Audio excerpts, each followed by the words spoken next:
meu nome é Giovana Valadão. Eu curso Biotecnologia na UFPB, na turma de 2023.1. E hoje eu vou falar um pouquinho sobre Propriedades propriedades coligativas. coligativas e colóides. Quando fazemos uma análise química de um líquido em estado puro e da solução desse mesmo líquido e constatamos que houve mudanças nesse líquido devido à presença de um outro tipo de soluto que adicionamos, dizemos que houve mudanças nas propriedades coligativas desse líquido. Um exemplo, quando dissolvemos sal na água e aquecemos a solução, percebemos que o ponto de ebulição fica menor quando a gente adiciona sal na água do que a água em estado puro. Então, dizemos que as propriedades coligativas são propriedades que se originam a partir da presença de um soluto não volátil e um solvente. E nós temos os efeitos coligativos, né? Que são tipos de mudanças sofridas de um tipo de mudanças sofridas por um líquido que contém um soluto não volátil. Agora nós vamos especificar quais são esses tipos de efeitos coligativos. Primeiro, nós temos a ebulioscopia, quando o ponto de ebulição do líquido aumenta, e é o estudo da elevação da temperatura de ebulição do solvente. Pode elevar ou não, né? Aí nós temos a fórmula, que é a variação de temperatura de ebulição. Temos T2, que é a temperatura de ebulição do solvente, menos a temperatura de ebulição da solução. A tonoscopia, um outro efeito, que ocorre quando tem uma diminuição na pressão de vapor do líquido.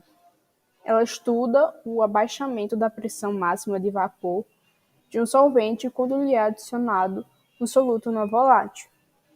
Sua fórmula é a variação de pressão de vapor, que é igual a P2, que é a pressão de vapor do solvente, menos P, que é a pressão de vapor da solução.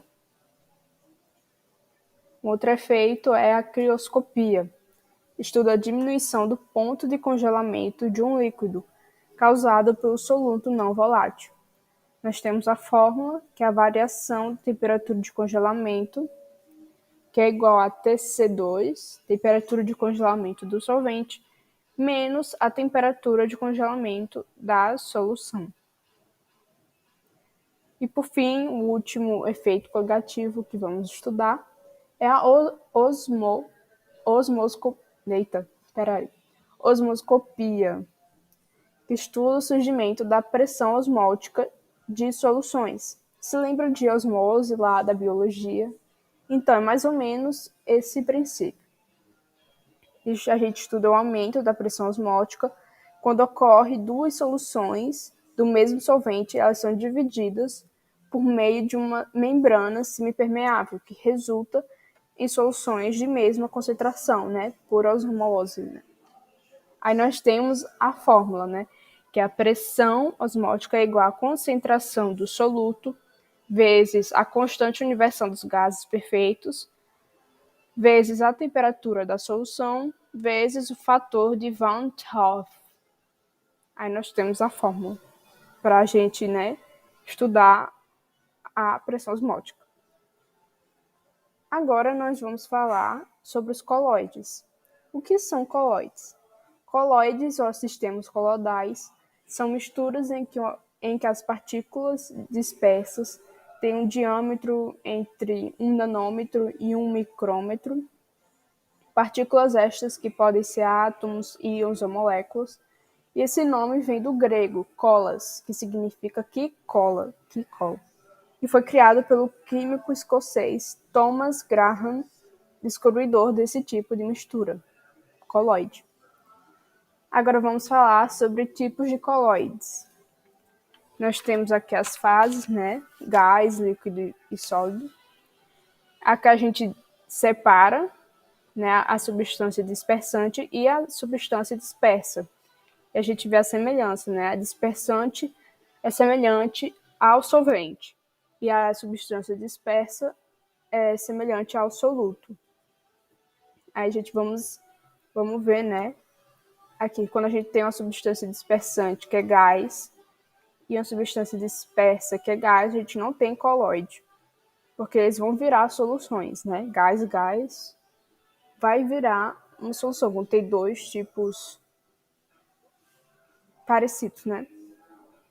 Quando a gente tem gás e líquido, nós temos o aerossol, que um exemplo seria um nevoeiro. E nós temos outro tipo de aerossol, que é gás sólido, que gera fumaça. A diferença do nevoeiro e a fumaça é mais pela sua, digamos assim, mais, sua densidade. Quando a gente vê uma fumaça, a gente já começa a tossir, vê que aquele negócio é bem pesado. E o nevoeiro nem tanto, né? Bem levinho. O outro tipo de colóide é quando a gente tem um líquido e um gás, que gera espuma. Um exemplo é o chantilly. O outro, que a gente fala do estado do colóide, né? O estado em que ele fica, entendeu? O nevoeiro, a fumaça, ele fica mais gás, né? A espuma, ela é mais fácil de ficar mais um líquido. E o outro tipo é líquido-líquido, que não vai gerar uma solução, no caso dos gases, que vai gerar uma emulsão. O leite, por exemplo. O leite, ele é um tipo de mistura. Ele não é uma solução. A gente diz que o leite é um colóide, o sistema coloidal. O outro colóide no estado líquido, quando temos um líquido dispersante, né, substância dispersante que é um líquido, uma substância dispersa que é um sólido, nós temos um tipo de colóide que se chama Sol. Não é o Sol, a estrela lá em cima, é um tipo de colóide. E um exemplo dele é a tinta. A gente vê que a tinta não é totalmente líquida. Nós temos tipo como se fosse algo mais pesado, algo mais difícil de misturar. Quando a gente vê que ele é mais pesado, assim, ele não é totalmente líquido. Ele é um sistema coloidal. Agora, a fase dos colóides no estado sólido, nós temos o sólido mais o gás, que forma uma espuma sólida. Um exemplo é o marshmallow, que ele é uma espuma, só que ela é bem mais consistente, né? Quando a gente toca, quando a gente come, a gente vê que ele não é um líquido, nem um gás, é mais sólido, mas não é mais ou menos assim. Não é um sólido completo. Ele é um colóide, um tipo de colóide chamado espuma sólida, e é isso.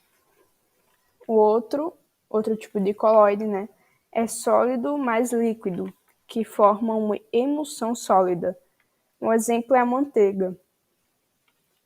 E o outro tipo de colóide é o sólido mais sólido, que forma o sol sólido. E um exemplo é um vidro vermelho. E a gente tem vários tipos de colóides que são presentes no nosso dia a dia, que pode ser um creme vegetal, geleias de frutas, sorvete, shampoos, sabonetes. E o nosso próprio parte do nosso corpo, nós temos colóide, como o sangue, o humor vítero, que é uma substância que está no olho, e o cristalino também é um tipo de colóide. Agora eu vou falar sobre as propriedades que os colóides têm. Vou falar aqui sobre o efeito Tyndall. Nesse sistema, os colóides, as partículas são dispersas e são significativamente menores do que aquelas que podem ser percebidas a olho nu, né? Porém, bem maiores do que as moléculas individuais. Tais partículas recebem o nome de partículas coloidais. E devido a esse tamanho, as partículas coloidais são capazes de perpassar por um filtro, mas não são por uma membrana semipermeável. Elas são grandes o bastante para refletir e dispersar a luz, e essa dispersão é conhecida como efeito Tyndall. Aqui nós temos uma imagem, ó. Nós temos um vasilhame amarelo, que é uma solução, e no outro, o vermelho, é um sistema coloidal, que é uma suspensão coloidal, para ser mais específico. Aí a gente pode ver que no vasilhame vermelho, na suspensão coloidal, a gente pode perceber o trajeto da luz, pode ser visto. porque a luz ela é desviada pelas partículas coloidais, por isso que a gente consegue ver o seu trajeto. No entanto, no vasilhame amarelo, a luz não é desviada nas partículas, não nas partículas, nas moléculas da solução. A luz, a gente não pode ver, né, no sistema não. No vasilhame amarelo, a gente não vê o trajeto da luz, mas no sistema coloidal, sim, por causa que a luz ela é desviada pelas partículas coloidais, mas nas moléculas do soluto na solução, ela não é desviada. E isso é uma prática do efeito Tyndall.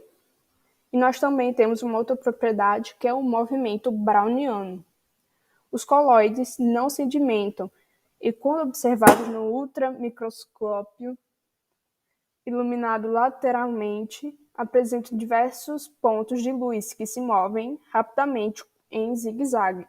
E esse movimento é denominado movimento browniano. E assim terminamos a nossa videoaula. Espero que vocês tenham gostado. E aqui estão minhas referências.